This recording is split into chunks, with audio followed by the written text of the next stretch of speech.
Иран одлучен да не потклекне под притисокот на САД и Израел. Револуционерната гарда тврди дека вооружените сили на земјата можат да водат интензивна војна против САД и Израел најмалку 6 месеци. Утрово започна нов бран напади со дронови и ракети врз државите од Персискиот залив.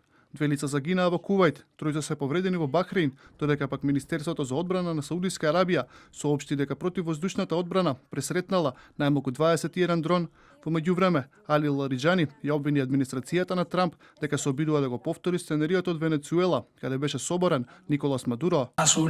Нивната проценка беше дека ќе биде како Венецуела, ќе нападнат, ќе ја превземат контролата и ќе биде завршено, но сега се во стапица.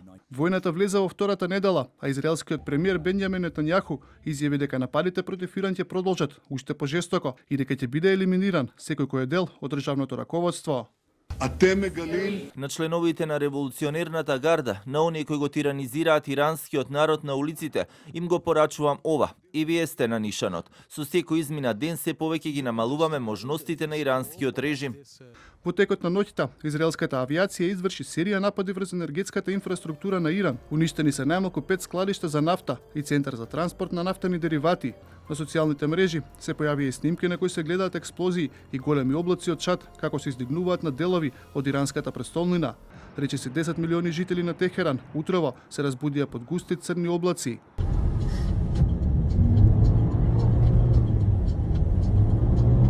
Истовремено со ракетирањето на Иран, израелската армија продолжува и со нападите врз Либан. Убиени се речиси 400 лица, меѓу кои 83 деца.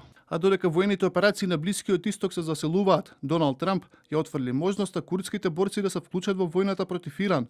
Неколку американски медиуми претходно објавија дека ЦИА пред неколку месеци почнала да ги вооружува курдските групи во регионот. Не сакам курдите да бидат повредени или убиени. Имавме добри односи. Тие се подготвени да влезат, но јас на вистина им реков дека не сакам да се вклучуваат. Неколку илјади луѓе пак се собраа денеска пред Белата куќа, американската амбасада во Лондон и неколку канадски градови да му порачаат на Доналд Трамп да ја запре поддршката за Израел и војната со Иран. Според проценките на зараствените власти во Техеран, веќе се убиени повеќе од 1300 лица, а 2000 се повредени. Мислам дека САД не треба да почнуваат војни низ целиот свет, се однесуваме како насилници кон сите други земји.